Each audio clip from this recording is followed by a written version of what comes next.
आपली कुलदेवता आपल्या कुटुंबाचं रक्षण करत असते.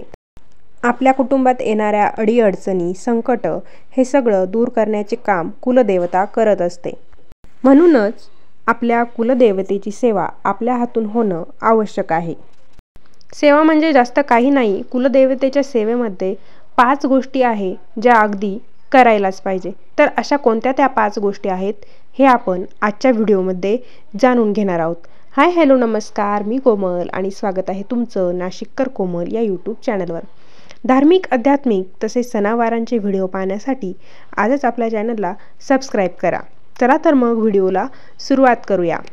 जर तुम्हाला तुमची कुलदेवता कोणती हे माहीत नसेल तर त्याची माहिती देणारा म्हणजे जर आपल्याला कुलदेवता माहिती नसेल तर ते कसं ओळखायची याबद्दलचा माहितीपूर्ण व्हिडिओ आपल्या चॅनलवर उपलब्ध आहे. त्याची लिंक मी खाली डिस्क्रिप्शन बॉक्समध्ये देत आहे. तुम्ही तो व्हिडिओ बघू शकता. ज्यावेळेस आपली कुलदेवता स्त्री असते तेव्हा आपण त्याला कुलदेवी असं म्हणतो आणि जेव्हा पुरुष देवता असते तेव्हा त्याला कुलदेव असे आपण म्हणत असतो. ही झाली कुलदेवतेबद्दलची प्राथमिक माहिती. पण आपल्या कुलदेवतेची सेवा का केली पाहिजे? कारण आपली जी कुलदेवता असते ती आपल्या कुटुंबाचं रक्षण करत असते. आपल्या कुटुंबामध्ये, आपल्या जीवनामध्ये सर्व काही सुरळीतपणे चालावं यासाठीच आपल्या कुलदेवतेची आपल्या हातून सेवा घडणं गरजेचं असतं. आपल्या मुलांचे शिक्षण असतील, घरात कोणाचं लग्न कार्य असतील, आजारपण असतील, या सगळ्यांमध्ये काहीतरी प्रॉब्लेम येणं, यावेळी बरेचदा आपल्या हातून कुलदेवतेची सेवा व्यवस्थित न होणं हे देखील कारण असू शकतं. आपल्या कुलाची आई, आपल्या कुलाचा देव हे आपल्या संपूर्ण कुटुंबाची पावलोपावली रक्षण करत असतात. म्हणूनच त्यांची सेवा आणि उपासना होणं देखील तितकंच महत्त्वाचं आहे. त्यासाठी फार जास्त काही करता आलं नाही तरी आपल्याला 5 गोष्टी करता येणं आवश्यक आहे.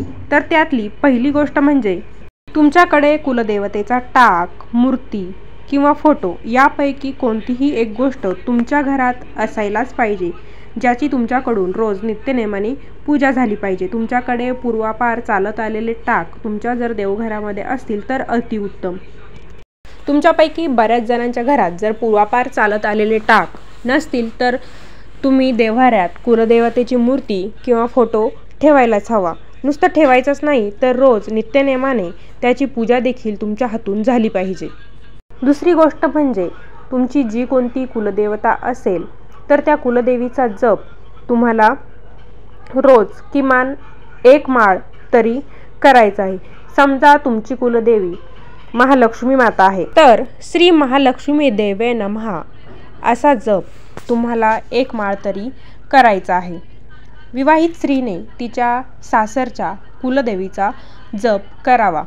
समजा तुमच्याकडे कुलदेवी आणि कुलदेव असे दोन्हीही आहे तर अशा वेळेस कुलदेवीच्या नावाचा जप करायचा आहे. आता जर तुमच्यापैकी कोणाला तुमची कुलदेवता, कुलदेवी, कुलदेव काय आहे हे माहीतच नसेल तर अशा वेळेस आम्ही कोणता जप करायचा असा प्रश्न देखील आपल्यासमोर उभा राहतो.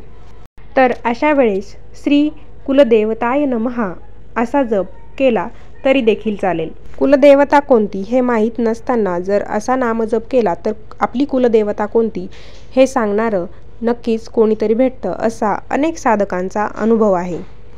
आता वळूया तिसऱ्या गोष्टीकडे. कुलदेवतेच्या बाबतीत तिसरी गोष्ट तुम्हाला अशी करायची आहे ती म्हणजे कुलदेवतेच्या वारी उपवास करायचा आहे. जर तुम्हाला कुलदेवतेचा वार कोणता हे माहीत नसेल तर तुम्ही मंगळवारी उपवास करू शकता. कारण मंगळवार हा देवीचा वार आहे. हा उपवास शक्यतो कुटुंबातील महिलांनी करायचा आहे. म्हणजे उपवास सर्व कुटुंबासाठी लाभदायक ठरतो. आता वळूया चौथ्या गोष्टीकडे. चौथी गोष्ट म्हणजे वर्षातून एकदा तरी संपूर्ण कुटुंबाने कुलदेवतेच्या दर्शनासाठी जावे. म्हणजे कुलदेवता आपल्यावर प्रसन्न राहते.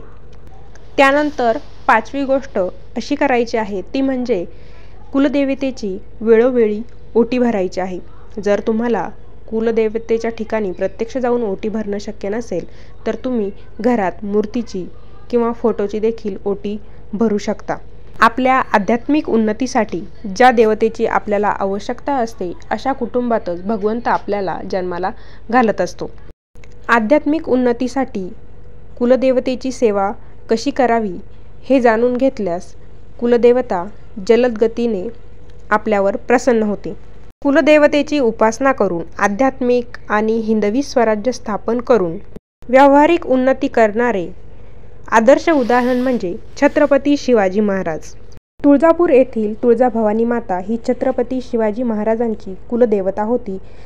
तिची मनोभावे उपासना करूनच त्यांनी हिंदवी स्वराज्याची स्थापना केली हे आपल्या सर्वांना माहीत आहे. महत्त्वाचं म्हणजे जेव्हा तुम्ही तुमचे कुलदेव किंवा कुलदेवी यांच्या दर्शनासाठी जात असाल तर तेव्हा तुम्ही घरात जे काही तुमचे कुलदेव कुलदेवी किंवा काहींचे दोन्ही असतील तर त्यांची मनोभावे पूजा करूनच मग तिथे त्या ठिकाणी दर्शनासाठी निघायचं आहे. जेव्हा आपण कुलदेवाच्या दर्शनासाठी निघतो तर तेव्हा निघताना कुलदेवाला प्रार्थना करायची आहे की मी तुझ्या भेटीसाठी येत आहे, तुझ्या दर्शनासाठी येत आहे. त्यासाठी मी घरून येताना नैवेद्य देखील घेऊन येत आहे. तो माझ्या घरूनच बनवून मी घेतलेला आहे. अशा प्रकारे आजच्या व्हिडिओमध्ये कुलदेवतेसाठी 5 कोणत्या महत्त्वाच्या गोष्टी आहेत ज्या आपण करायलाच पाहिजे हे जाणून घेतलं आहे. तर व्हिडिओ कसा वाटला मला कमेंटद्वारे नक्कीच कळवा. व्हिडिओ बघत असताना श्री कुलदेवताय नमः असं लिहायला विसरू नका. पुन्हा भेटूया अशाच एका नवीन व्हिडिओसोबत. धन्यवाद.